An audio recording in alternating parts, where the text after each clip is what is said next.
আপনাকে দেয়া মাসুদ ভাই, আমরা দেখলাম যে ৫ আগস্টের পরে নানান ইস্যুতে আলাপ আলোচনা চলছিল এবং সর্বশেষ যেটি ছিল জাতীয় ঐকমত্য কমিশন, সেখানে সব দলগুলো প্রতিনিয়ত বৈঠক করছিল এবং বলা হচ্ছিল একটি মিনি সংসদ ওয়াকআউট করছিল, আবার কেউ রাগ করছিল, আবার এসে বসছিল, মানে বেশ একটি ইতিবাচকভাবে সেটা চলছিল।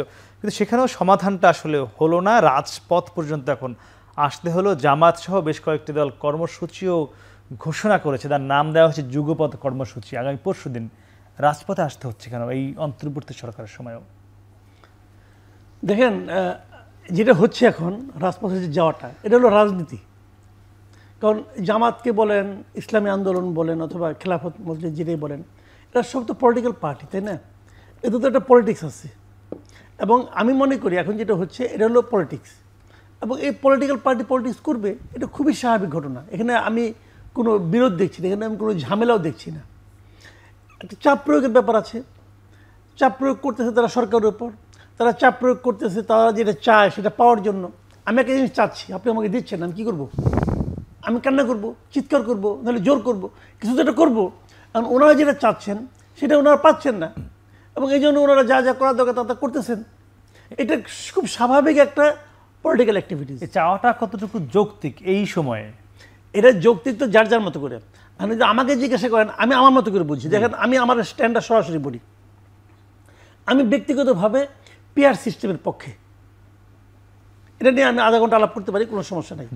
আমি পিআর সিস্টেমের পক্ষে, কিন্তু আবার এইবার জামাত যেভাবে চাচ্ছে যে এইবারই নিম্নকক্ষ, মানে আপনার আমাদের পার্লামেন্ট ইলেকশন সব কিছু পিআরের মাধ্যমে হতে হবে, আমি আবার এটার পক্ষে না।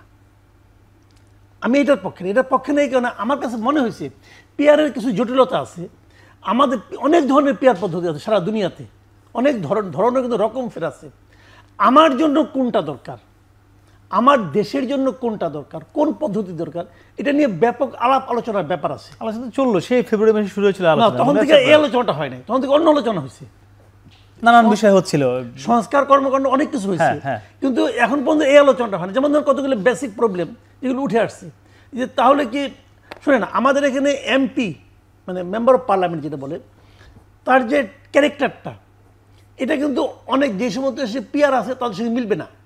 কারণ ওই দেশগুলোতে লোকাল গভর্নমেন্ট খুব পাওয়ারফুল। আচ্ছা, বাংলাদেশে সম্ভব কিনা পিআর? বাংলাদেশের পার্সপেক্টিভ আপনি যে বলছেন, আমি আগেই বললাম ভাই, বাংলাদেশের নাগরিক হিসেবে আমি বলছি আমি পিআরের পক্ষে। সেটি বলেছেন, কিন্তু আপনি বলছেন যে এক এক দেশের এক এক সিস্টেম হতে পারে। আমাদের এখানে কোনটা দরকার, কোনটা আমাদের জন্য লাক্সই, সেটি সমাধান এখনো, সেটা তো ভাই আলোচনা করে বের করতে হবে। আচ্ছা আচ্ছা, এই আলোচনাটা করতে একটু সময় লাগবে। একদম একদম। এবং আমার দেশের সাধারণ মানুষও এখন এই বিষয়টা সম্পর্কে জানে না, বোঝে না, তাদেরকে বুঝাইতেও সময় লাগবে। জামাত এখন যে কাজটা করতেছে আমি এটাকে খুব সাপোর্ট করি কেন সেটা আমি বলি। তারা কিন্তু যখন এই আলোচনাটা তুলছে, আন্দোলনের কথা বলছে, তখন কিন্তু তারা এই তাদের দাবিটা নিয়ে জনগণের কাছে যাচ্ছে। যখন জনগণের কাছে যাচ্ছে, তখন জনগণকে তাদের বোঝাতে হচ্ছে যে হোয়াট ইজ পিআর, এবং এভাবে জনগণ কিন্তু এটা বুঝতে থাকবে। বুঝতে বুঝতে জনগণ যখন বুঝে যাবে, তখন এটা আলটিমেটলি বাস্তবায়িত হবে। এই দেশে বাংলাদেশে পিআর হবে, আপনি শিওর থাকেন। আচ্ছা আচ্ছা।